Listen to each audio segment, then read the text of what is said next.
What's up guys, Spin Firearms here, and if you've ever seen the channel before, my favorite handgun is the Glock 26. And this handgun that you see in front of me is a Glock 26 as well. And this is one of the 26s that I carry often. Nothing special about it, it just runs, it does its job, and it's a great shooting handgun that I love. It has all the features on it that I want, which people get on me for. I don't really care. I shoot this thing every weekend. I test it. I make sure it runs. And that's exactly what this thing does. But before we get started, hit the like button, drop a comment down below, and subscribe. This firearm is safety checked and cleared. Now, whenever we talk about subcompacts, I oftentimes talk about the Glock 27. I also talk about the Glock 33 being two of my favorite handguns as well. The 33 is in 357 SIG, and the 27 is in 40.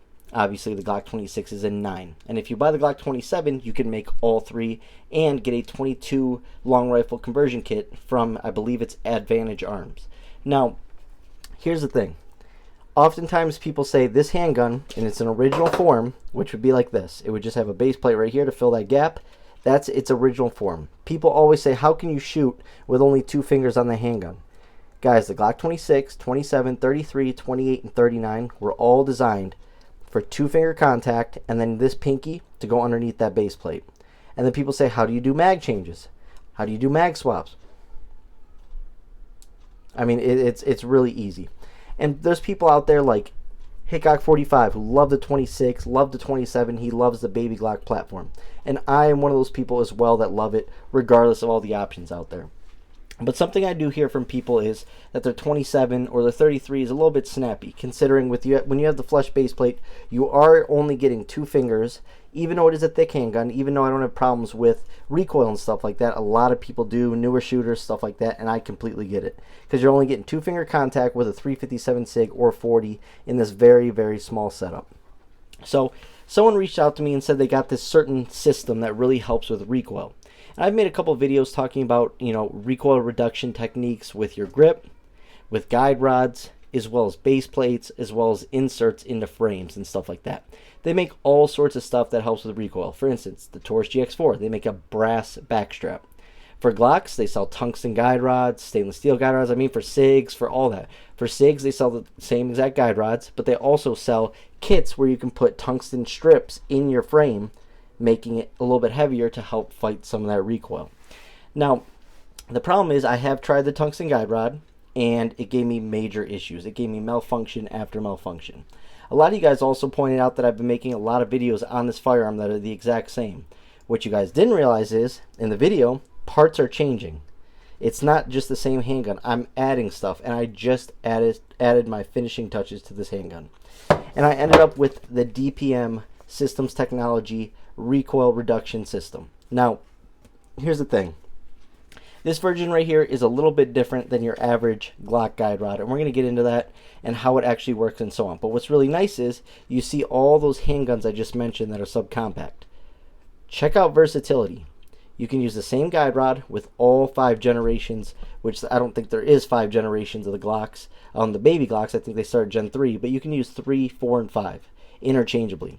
And that's the thing that's so great about the Baby Glocks is their interchangeable parts are just unbelievable, even throughout some of the generations and stuff like that. But someone wanted me to try this out because he got it, and it's really been working for him. And honestly, I've seen this system for all sorts of handguns. I've seen it everywhere. When looking at different guide rods, I've seen it almost on every website or whenever it comes up. Sorry, I'm moving a chair. Now, the thing though is, when I saw it in its package, this is the cover right here. It honestly looked cheap. And then also when I went online, it looked cheap. The packaging and stuff like that. The price wasn't cheap, but it looked cheap. And so it caught my eye, but I was always like, is it worth it? The Glock 26 is such a smooth shooting handgun. I shoot the 27 so well, the 33 so well, I really handle recoil. But I wanted to test it out for the channel, so I went with it. I think I got it at Optics Planet. I think it was around like $70, $80, something like that. And it is actually worth it. It actually does its job. For the Taurus GX4, I bought the brass backstraps, made a video about it. Definitely not worth it. $80 upgrade for a $240 handgun with the GX4, not worth it. With a Glock 26 at $500, if you just have a handgun that you just want to carry for years to come, that you have no problem beating up, like this one you see right here, it's a little, it's starting to wear down on the finish. I mean, you can see the scratches, holster wear, stuff like that.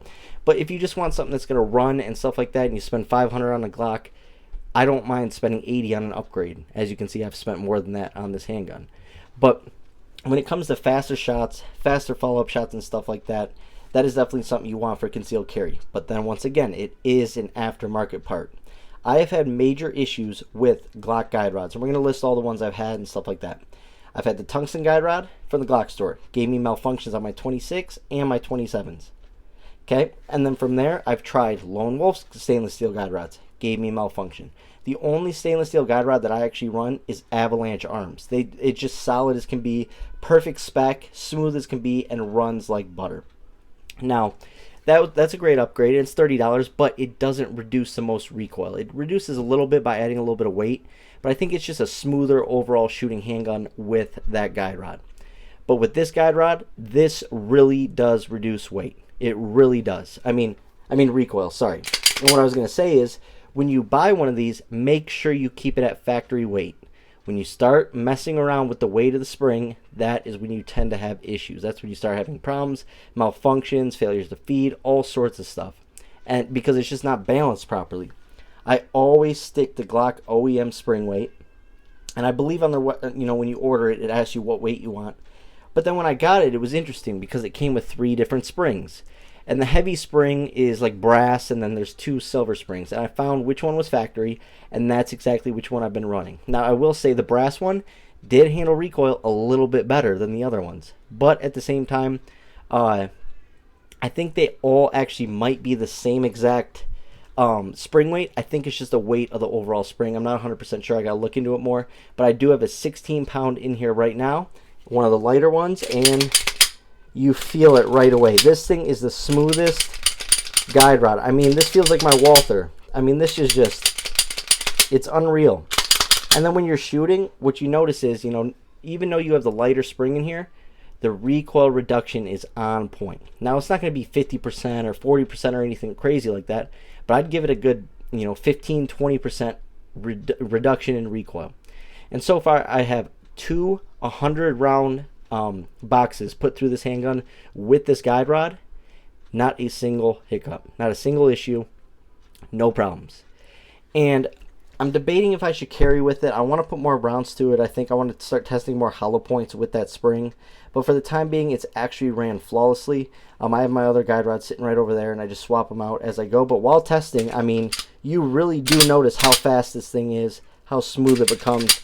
And another big reason why you would get something like this, if you have bad hands, arthritis, pain, whatever the case may be, it really helps with racking the slide. Whether it's clearing malfunctions, whether it's just loading that next round, clear malfunctions, whatever, it is just so much smoother and so much easier to pull on that slide. And it's not because of the weight, it's because of just the system makes it so much smoother. It's not as much plastic and stuff like that, it's more metal, just a better overall system. But this will work in all of your baby Glocks, and I have all of them, so I'm going to be testing that as well. Overall, better double tap concentration. It's true. Significant. It's true. Everything on here is true. Absolutely amazing. Elimination of jams. Haven't had any problems. Faster follow-up shots. I mean, I kid you not. This is actually one of the upgrades that I would definitely recommend for Glocks. It's 100% worth it. And honestly, I'm shocked that it runs the way it does, because I've bought in the Glock store ones. Like I said, Lone Wolf. I've tried a bunch of different ones. Shoots better than the tungsten guide rod. It shoots better than any other guide rod I've ever put in a Glock. And I've probably tried, 7, 8 different companies on the baby Glocks, and like 2 on Glock 19s and 23s. So, absolute great product. I'm very interested in getting more of these for other handguns. So, hope you guys enjoyed the video. Thanks for watching.